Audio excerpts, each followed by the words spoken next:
Welcome, welcome, welcome to Armchair Anonymous. I'm Douglas McCarthy. I'm joined by Lily Reinhardt. I wish. Why? I love Lily. Well, we love her, but wouldn't want to be her. And you're Monica Lily Padman. Well, I am Monica Lily Padman. Oh, grateful for a lie. You could have lied just now and then been grateful for it. You could have said, hi, it's me, Lily Reinhardt. Oh, and then, yeah. wow. Because that is the prompt for today's Armchair Anonymous. Tell us about a time you're grateful you lied. Yeah, because, lies get a bad rap out there. They do, but we all know we got to do it Sometimes occasionally. you got to do it. It's the best course of action. Sometimes you puke in the bed when you're little. And you have to pretend like it wasn't you. That's right. Or that you reached climax embarrassingly early as a teen and then pretended it was because you were taking ibuprofen. Oh, is that okay? Yeah, one time I did that. Wow. Yeah. Oh, man. Is that a thing? No, but I didn't know what to do. I was just so embarrassed. And the only thing that was new in my life is I had thrown my back out and I had like ibuprofen 800s I was taking. And I was like, I think must be these ibuprofen. How old were you?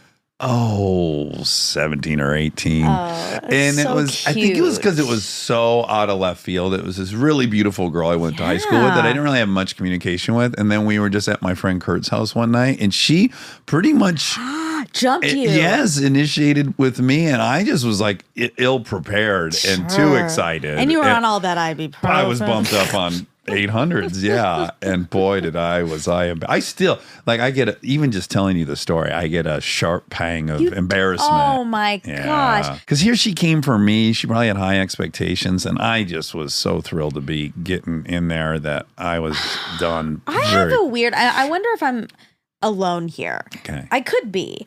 But I feel like that is so flattering. Yes. Likewise, if I were to put it in a girl and she immediately exploded, I would be very flattered. And I think there's a room. little crappy because you don't really get to have sex, but it's still very flattering. It is. So I think there's probably a window of it being flattering. And then ultimately you're going to be like, you got to hang in there, take care of it just before we do it, figure something out. It's only going to be charming and flattering for so long. And then you're going to want to.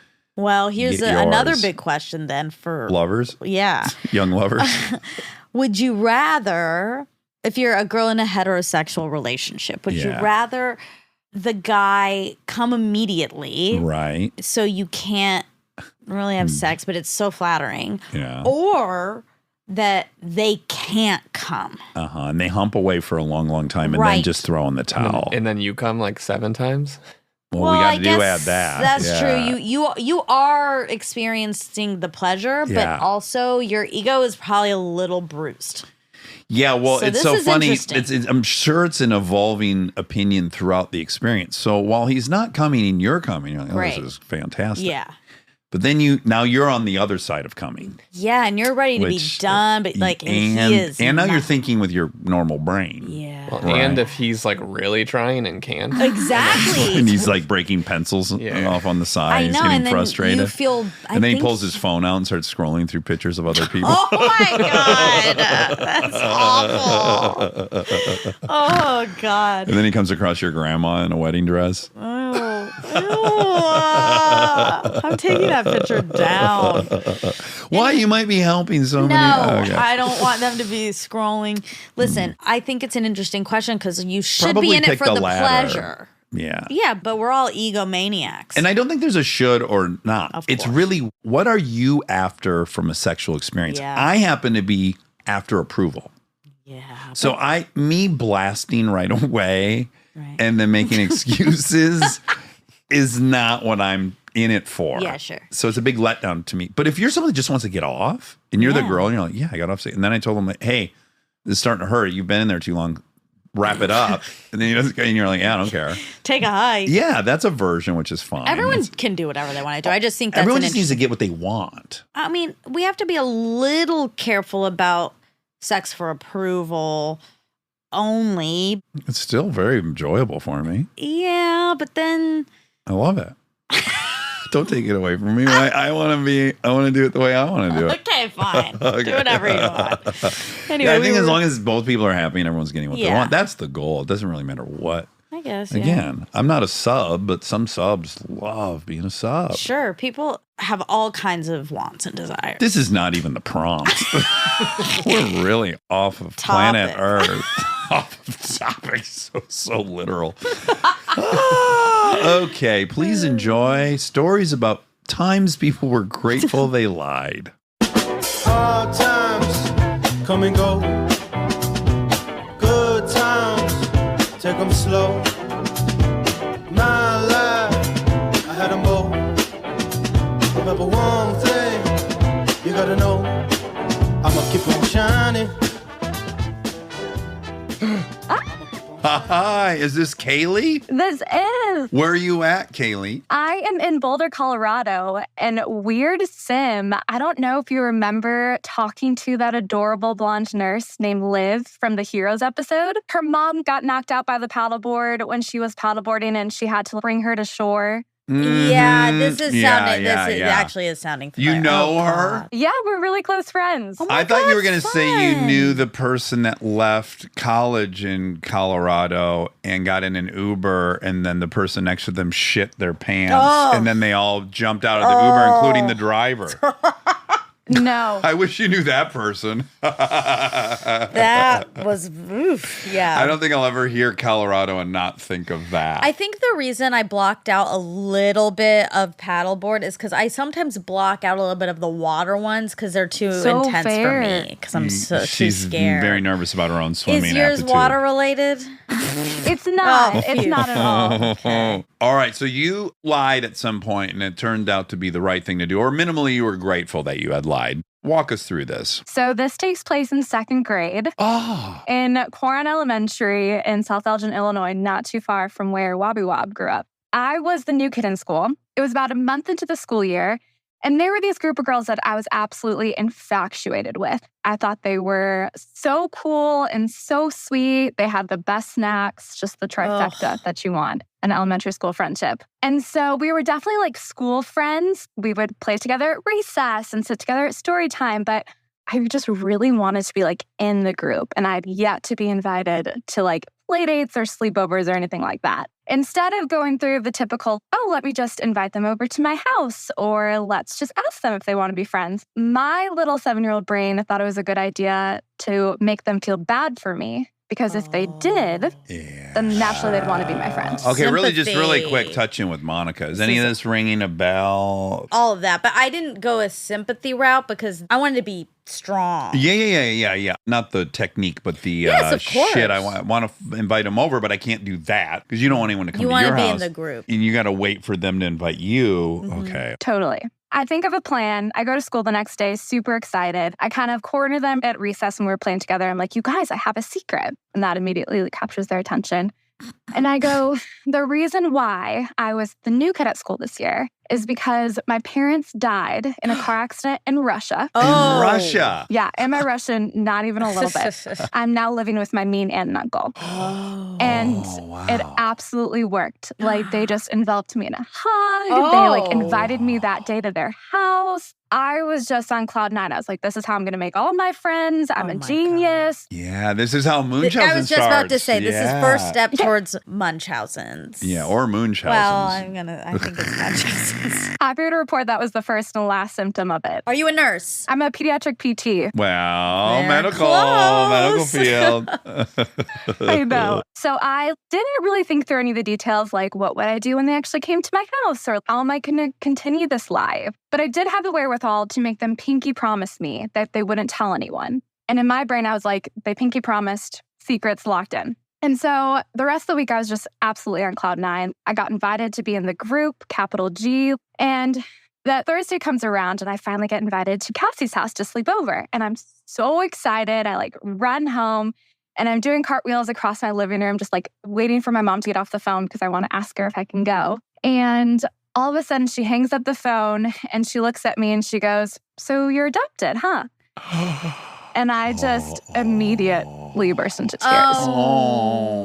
Yeah, just so sad, shocked beyond belief that someone had broken the pinky promise and that news got out. You're feeling violated, betrayed, embarrassed about the lie. All of the above. Probably guilty because of the mom. Like now the mom feels like she's not good enough. Yeah. Totally. I was just begging her, like, okay, don't make me tell them. They are my friends now. And she's like, no, Kaylee, you have to tell them.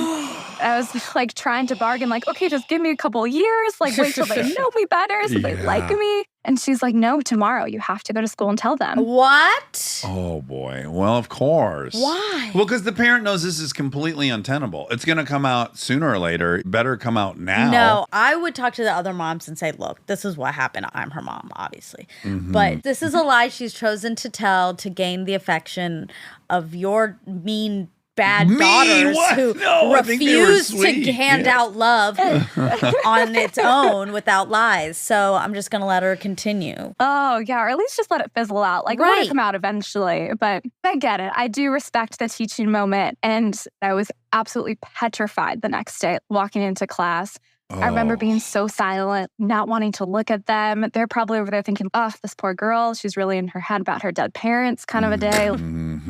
I decided that lunchtime would be the time that I would tell them. And so I'm like slowly walking to the table that, again, I had just got invited to sit at. Moms don't understand. You're really on our side for this. And I sit down and I'm already crying. And they're like, Carrie, what's wrong? Are you missing your parents? And I'm like, no, I have to tell you, I'm not an orphan. My parents aren't dead. I just really wanted to be your friend. And so I told you that. Jaws dropped. It was silent. Everyone was shocked that I had come up with this lie. My friend Cassie then turns and puts her arm around me and goes, well, that's okay. You can still come over tonight if you want to sleep over. Oh, kids have grace too. Some of them. In that one act of kindness, everyone was like, okay, I guess we're cool with this. And to this day, 20 years later, they're still my best friends in the world. Oh, wow. Do they all remember you telling them that? Yeah. It's like the, fun fact whenever, like, this is my friend Kaylee. Guess what she said to get me to be her friend? Oh, that's so cute. Well, and it's a testament to when people admit what they do and they Not have some really. humility that 99% of the time people are compassionate. No, I would say like 23% of the time. I think you got so lucky that there was a Cassie in the group, because if she hadn't done that, the rest of the girls are waiting for one person to make a decision. And so if one person had made a decision that was like, well, we can't trust you anymore. Yeah, but the foundation is so obvious and at the surface, which is this gal wanted to be friends with us so bad. As an adult, we can recognize that's that. what Kids, I'm arguing, that I think even like little people. You've never been a little girl. I haven't. They can really be mean and like to say like, no, you're in it and no, you're not. Yes, for sure. So congratulations. Thank you. It turned out really well. However, since that day, I cannot lie because I'm petrified of them having to face the aftermath of telling the truth. See, look at this. This is a big victory for the parents because it ended up you got to be best friends with them anyways, and you never lied again. So worked out pretty well this time. They rolled the dice and it worked out. It did. Oh, Monica, I can't wait to see you guide these situations. Hey, I'm going to do great. No problem. I'll be your aunt for the next 6 years. We'll move districts at the end of that. Yeah. And then you can start with the truth at the next school. Yeah, I'll start all over. Well, Kaylee, thanks for that adorable story. That one was high on cuteness factor. Thank you. It was so great to see you guys with my eyeballs and not just hearing my ears. This is so fun. Right back at you. We have no idea what anyone looks like that listens, but every time we meet Armcherries, it's the best. It's the best. Have a great rest of your day. You too. Take Bye. care. Oh my God, she's so cute. What if that whole thing was a lie If for it was us me, to be friends with us? She has a history. I'm fine with it. Okay. Fine with everyone lying. Sometimes you have to get through this life. Sure, of course. Well, there's innumerable times where a lie is appropriate. They're well documented in your standard like the philosophy sand class. art and the cookies. Right, and the throwing up hot dogs. Yeah. Hi. Can you hear us? I can. Can you hear me okay? Oh, wonderfully. And we're going to call you Lillian? Yes. I tried to do a little sneaky name change, and Zoom said, no, we know you're not Lillian. I have so many friends that listen to this podcast that there's no chance this is going to be anonymous, but I'd like to have them question themselves. Okay, no problem. Okay, Lillian, you told a lie at some point, and you are ultimately grateful you did that. Yes. About 2 years ago, I met the sweetest, funniest, hottest human being on planet Earth. Oh, tell me more. At the time, I was coming off of catastrophic heartbreak, like the kind where your worldview changes. And I was definitely still nursing a sore heart. But I met this person we'll call Liam. And the first date was the best date I've ever had. What's the best date for any aspiring suitors? Oh my gosh, do I have advice for this? Trivia night at the diviest bar you can find in your area. Oh, that's fun. Yeah, it is fun. Characters left and right. Trivia is fun because you learn a little bit more about the person than you normally would. You can also just be embarrassed if you don't know something, and you just get a lot of stuff out of the way in trivia night. So I highly recommend. Okay. Is it risky though? Because if you don't know anything, for me, like, I'm so bad at trivia, they would just be like, you're stupid, you don't know anything. Yes, but for me, I need to get that out of the way because that's going to come up regardless. That's true. They're going to find out. You're right. You don't know your geography, it's going to come up. Yeah. That's really true. Okay. I say, if you're feeling brave, get it out of the way. Go to trivia. So we did that and literally closed out. They had to ask us to leave because the vibes were immaculate. I still in the back of my mind was like, is love dead? But you know what? I'm writing this thing until we can find out. So a few weeks into dating, I was falling in love. I'll just say at this point in the relationship, bra was still matching undies. I'm keeping it together. I'm pretending like I naturally grab the black top and the black bottoms, as if I didn't dig around for that for half an hour. So one particular evening, we were having another one of our amazing dates, and I invited him back to my apartment. And up to this point, I had noticed in the date that my stomach was doing some things. It was still kind of indistinguishable from the early date jitters that you can get, you know, and I was excited. Butterflies, is it IBS? What are we dealing with here? 100%. Every time I looked at this guy, I was getting butterflies. So it was definitely not setting off alarm bells until disrobe, get in bed, sweats. Oh, boy. Okay. And then chills. Uh-oh. And then I'm pretty sure I gulped.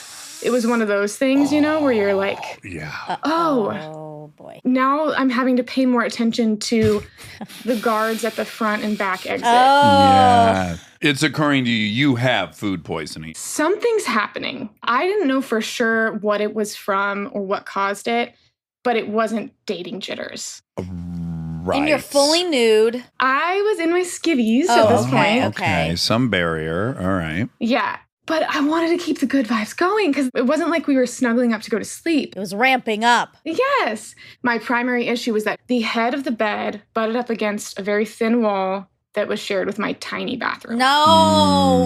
Oh. His beautiful curly-haired head was laid to rest on just the other side of where the toilet was. And I could tell what was happening was not going to go quietly into the night. It was going to be a ruckus because I even tried to do a little, I'm going to go to the bathroom really quick and do a little tester. Yeah. You know how you can do a little, and then I was like, nope, get it together. Yes, a lot of heat. Yes.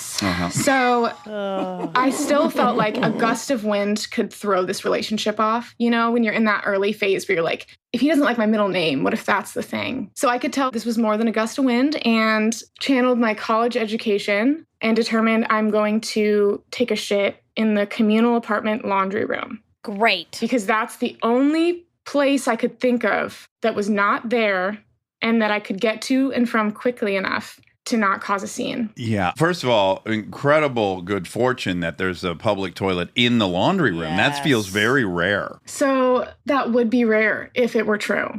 Oh. There is, however, a small bin for lint. Oh.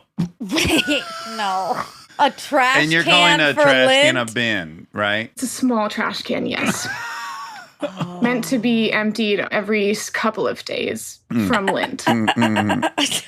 So I grabbed a paper bag. Yeah, it was not my trash can. So I grabbed a paper bag, and this was where things get blurry for me, memory-wise. I also got to say, you're being a little optimistic by grabbing a paper bag and not a plastic bag. Yeah, You but know, maybe that's there's all a lot she of had. optimism in that decision. Quick decisions are being made. And the one thing I know for certain before leaving the apartment is I told the first lie of the relationship, which is that I left something important in my car and I'm going to go find it. Yep. Great. Have you decided what that important thing is in case he asks, or you're just like, well, hopefully he doesn't ask what's so important? I wasn't getting into specifics. I hoped he wasn't going to ask. I tried to make it into kind of like a steamy thing, like you wait right here. Sure, building a little anticipation. Okay. Yes, because that would ensure that maybe he wouldn't go, let's wait a minute. Let me put all my clothes back on and go find her. So it's down the hall. I would say about 100 feet from my apartment door is a tiny little laundry room, tiny little bin. And I fought for my life. My quads are rock hard to this day. And that was 2 years ago. I still sometimes feel a little bit of muscle from the level of squat that was invested.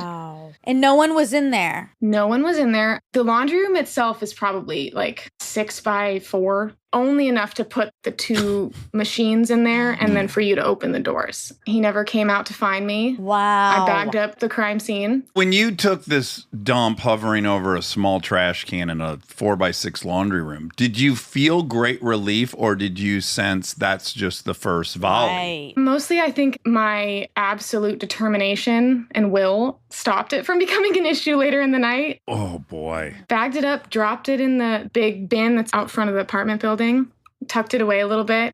Trying to be polite about it nice, all. Yeah. yeah. Have some discretion. Wow. Oof. I'm in our shared house now, and I love vulnerability. I love being your full self. I stand by this lie. Yeah. I think you should. I think it was the right move. I just am wondering, if I'm him, we're about to make sweet love and she has to go to her car. I'm right. like, is her vibrator in the car? I think that's the hope you'd want him to think. You'd be like, that. oh, cool. She's going to get her toy. But then when she returns with no toy, He's now like, I couldn't find it. I have a special box. It was very easy to make it like I couldn't find that thing, but never I mind. still have backups. Oh my God. you guys have been together for 2 years. Does he now know that you shit in the trash can? He must. This prompt Oh no. brought it up for me. I love Armchair Anonymous. I listen to it all the time. And when you mentioned this prompt, I was like, oh man, I have a story for that. And we were in the car listening to it together. And I decided to come clean. I'm still convinced if it ends ever, it's going to be because I shared this. No. Not He'll now. love it. He'll love not it. anymore. He'll love it. He'll If recognize his gal will do what needs doing. Yeah, he's not the person you think he is if he doesn't Doesn't love the for fact that you this. shit in the laundry room. I think Yeah. that's a big bonus. That's a feather in your cap. That is such a great point. Well, Lillian, what an incredible story. I admire your bravery, your resourcefulness. Chutzpah. And your sphincter control. I know, because I'm worried about once the lovemaking starts. I even know this when you're getting a massage and you've got some toots. You know, you're making sure you don't have a toot on the table. And then they start rubbing in an area where you're like, I think I'm going to have to clench my butt cheeks to keep this in at this point. That'll be telling. Oh my God. That's just for a massage, not getting plowed. Ah. Yeah, it's scary. I was a giver for the evening. Oh, I see. Okay. All right. You were in control. reversed You course. maintained control of the sitch. Oh, yeah. Well, thanks, Lillian. Lovely meeting you. Say hi to your boyfriend for us. Will do. Okay. Bye-bye. Bye.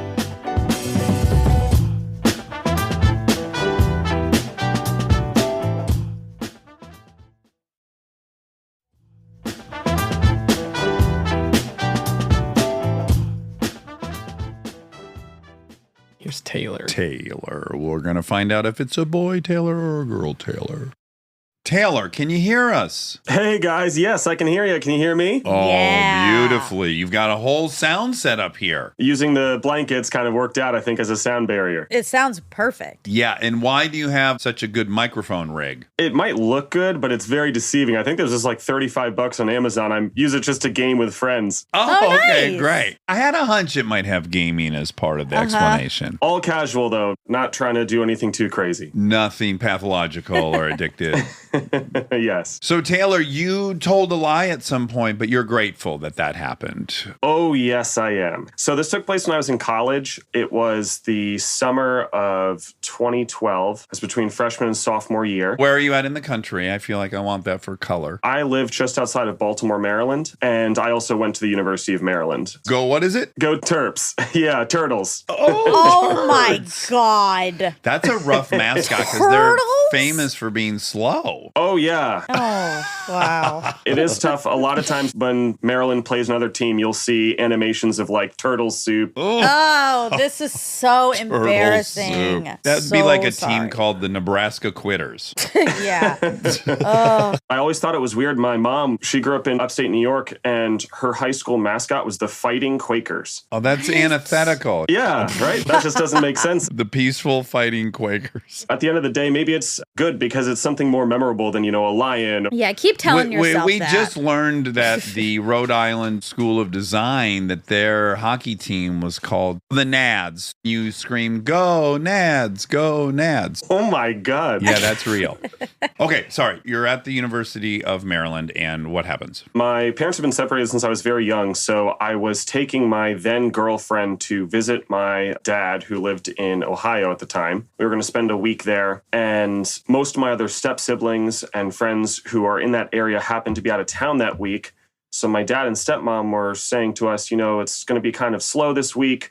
If you guys find things to do, totally feel free to do so. And one of my only friends in that area was saying, hey, me and some of my high school friends are getting together. We're going to do a road trip to a national park and have a camp out session, bust open some drinks. It sounded pretty fun at the time. So I figured, why not do this long weekend as a part of our overall trip? As we got closer to that day, my nerves started getting the better of me. I'm not super great at long road trips. And also I'm already on vacation. Like my then girlfriend is meeting my dad. So I don't know if I really want to be stuck in this car going to a place I've never gone with a majority of people I don't know. Right. You can only talk about so many things for so long.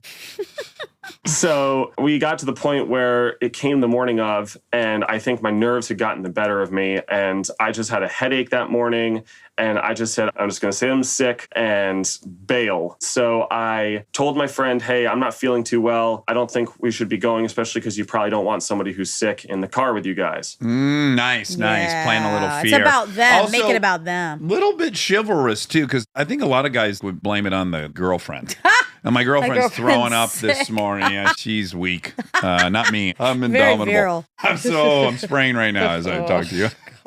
I totally get that. I don't know what it was. I just decided, this is the easiest out. And he fully bought it, of course. I completely understand. We don't want somebody sick in the car with us. And also, you probably won't feel well. I was like, awesome. We got an extra day or two to just do nothing and relax.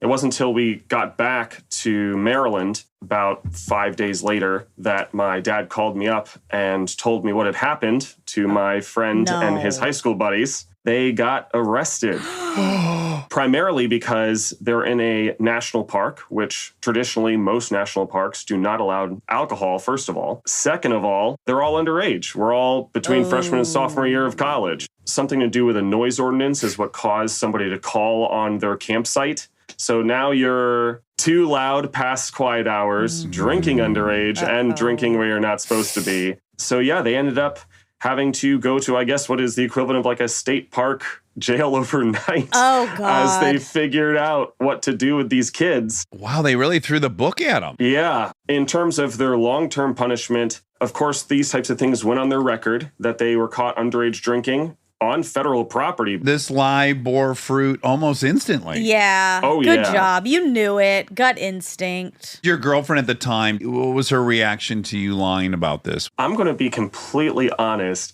I kind of lied to her as well about how much I was feeling sick. Okay, great. I had a hunch there was something in there. Because you thought she might push back? Yeah. Well, you were probably a little bit embarrassed that your anxiety was winning, and you didn't want to let her in on that you have some anxiety around this. Masculinity. Yeah. For sure. My anxiety does win a lot of times, but my wife now, she is definitely the most helpful person that I need in all these situations. Yeah. Amazing. At that time, of course, not only did I feel completely saved that I didn't have to go through what they went through, But on top of that, because it goes on your record, for me personally, I was studying journalism and I went on to be a television reporter. To get a public figure-esque type of job with that is not great. So I'm very glad I did not go. Unless you're an actor, then it's then it's better. encouraged. Yeah. The more Better times for you've been you. arrested, the better. Well, Hopefully, good. Taylor, your girlfriend of that time, is now listening and she's finding out the truth. All to say, everyone was spared. So Yeah. she too benefited She's from this lucky. white lie. Oh, yeah. In fact, if we want to go down the whole butterfly effect, I likely would have never met my wife because of this situation. If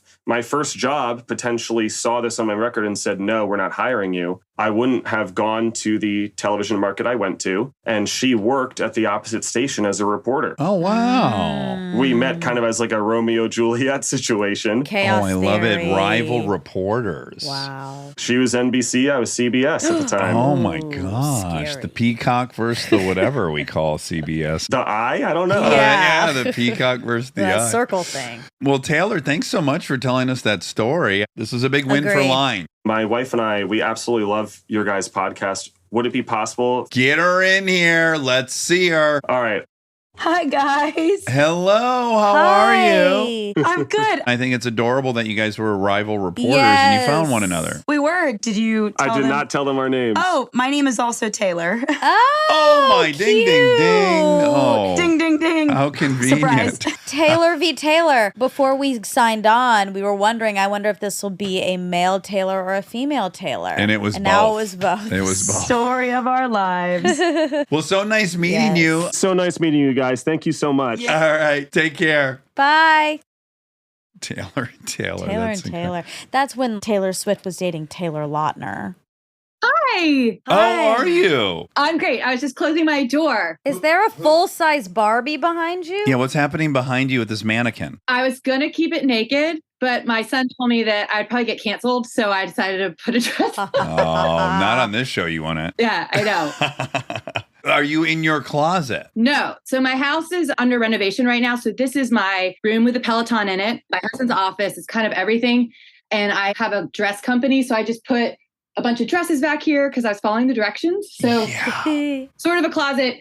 And then over here, I made a fort. So I kind of did half fort, half closet. Love it. Oh, wow. And I put the mannequin in front of it to like make the fort look more realistic. It's so funny because all I do all day is tell my kids to go build a fucking fort and they won't. But that's what I loved to do when I was a kid. I can't get them to do it. Sarah, when mushroom trips go bad, it looks like the environment you're in. Like there's was that a doll behind her? And then there's like an inordinate amount of beautiful dresses hanging. That's confusing. And then is that a fort? A lot of mixed media happening. There's a lot going on in this room for sure.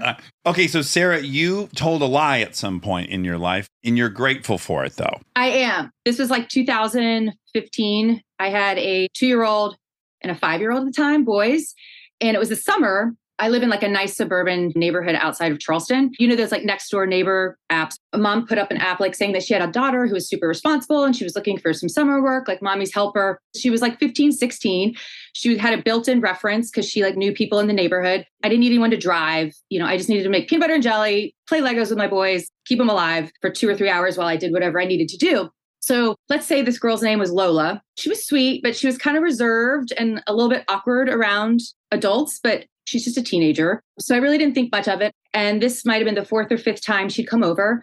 And in this scenario, I was taking my older son to a tennis lesson and she was just going to stay with my younger son, Frank, who was 2. And I was like, just make him a peanut butter and jelly. I'm going to take him to tennis and stay and I'll be back in 2 hours. So I left and I forgot the tennis racket. So I came back and I ran inside and I leaned over into the playroom because I knew they were probably like freaked out that someone's storming into the house. Yeah. And I was like, oh, I'm just grabbing the tennis racket. No big deal. And then I noticed in the kitchen, I looked to the right that there was a pot on the stove. No big deal. But I was like, did she make something? So I went over real quick and I was like, oh my gosh, I had spinach tortellini, that Trader Joe's pasta. I used to make that a lot for my kids because I thought they were eating their vegetables.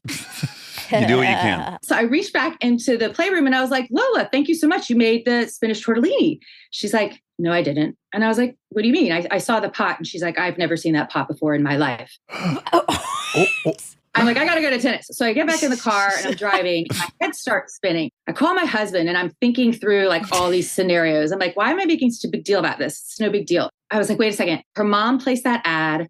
And I'd heard she was renting in our neighborhood and she was divorced and all these things don't necessarily mean anything, but I started putting them together. I was like, she's a young girl. I was like, what if they're having a hard time making ends meet? Yeah. And she made pasta and it cooled off and it's perfect. You put it in a Ziploc bag and she takes it in her backpack and goes home. I was like, maybe she's starving. I don't know. Yeah. So I get to tennis and I see someone I know and I'm like, can you bring Simeon home? And I'm going to go back to the house. So I was like, all right, I'm going to talk to her. So I came back to the house and the first thing I did is I went into the trash and she'd hidden the spinach tortellini wrapper at the very bottom. I said, listen, is there anything you want to tell me? I know we haven't known each other that long, but I was a teenager once and it's really bizarre that you're lying about this because I saw that you made the pasta. And honestly, like, I'm impressed. I was like, Kendall Jenner can't cut a cucumber. So I didn't want to ask like a 14-year-old to boil water. I was like, when I asked you, I wasn't trying to accuse you of anything. I was saying, thank you. And she finally admitted to it. And I was like, why did you lie? I was still trying to get to it. And she's like, I don't know. So I kind of chalked it up to the fact that she's just an awkward kid. She leaves.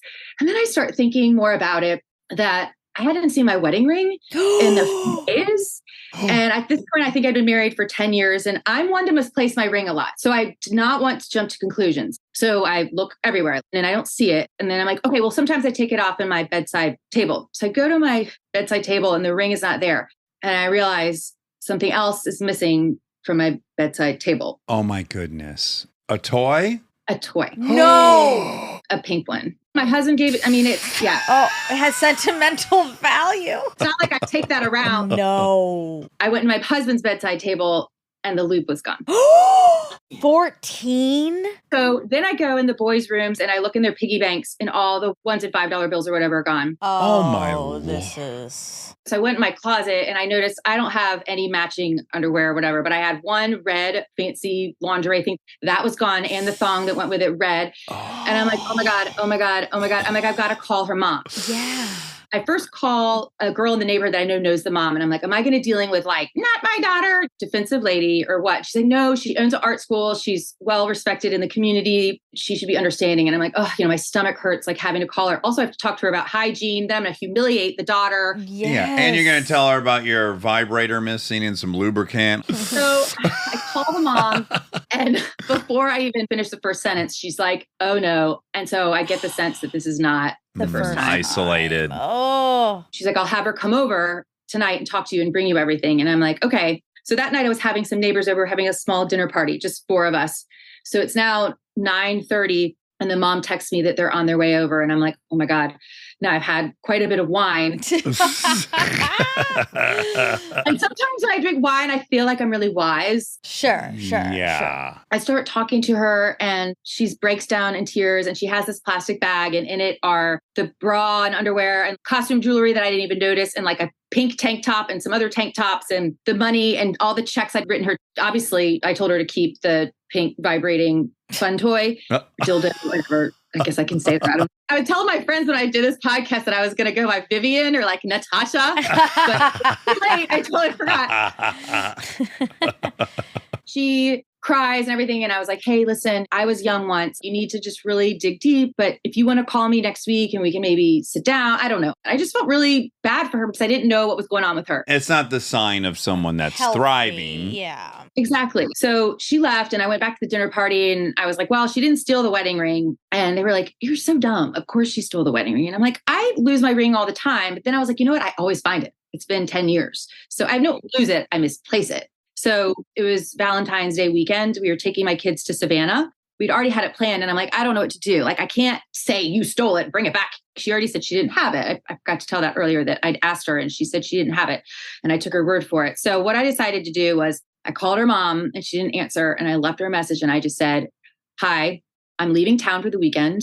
I haven't had a chance to check all my nanny cams because it's been a busy day and we're leaving town. When we come back on Sunday, I'm coming over to the house when I return and I expect to have my wedding ring. Otherwise, I'm going to have to get the police involved. And I really don't want to have to do that to your daughter who's a minor. Please let me know that you got this message and that I will have my wedding ring on Sunday.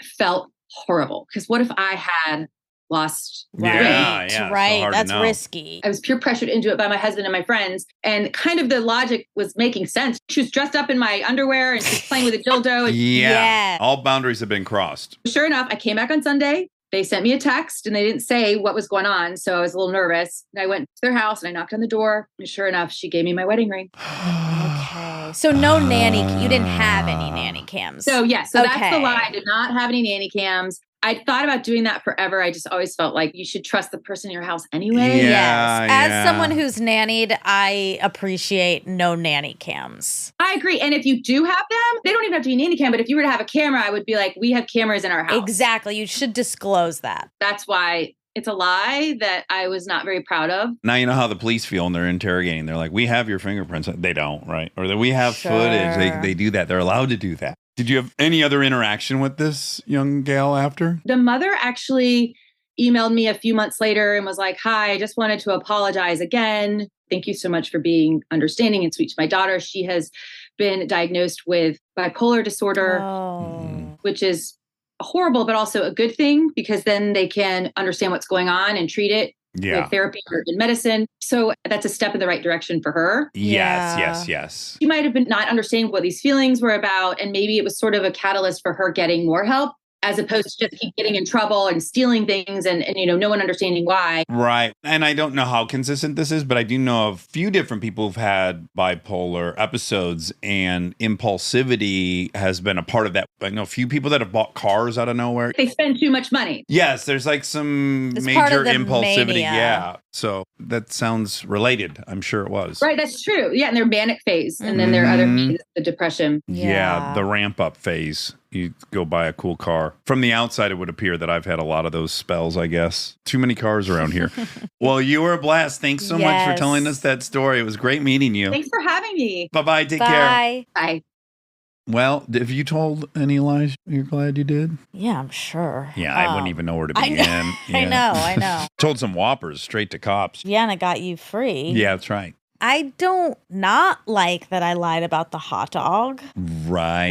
It didn't bite me in the ass that I did that. It Also, just didn't work. You lied on my behalf once when all the appliances were stolen out of the duplexes right before they got rented. Oh, yeah. And the new tenant noticed, and then you had to quickly say, I forget what you said. Yeah, I said like, we're replacing those with really nice ones. blah, blah, blah, blah, blah. Oh, ones that aren't stolen. Oh my God, I forgot about that. Yeah. That's when I knew you were down. I was so scared. That was a trial by fire. You passed. All right, love you. Love you. Do you want to sing a tune or something? We don't have a theme song. Oh. Okay, great. We don't have a theme song for this new show, so here I go. We're gonna ask some random questions, and with the help of Armcherries, we'll get some suggestions on the fly rhyme dish. On the fly rhyme dish, enjoy.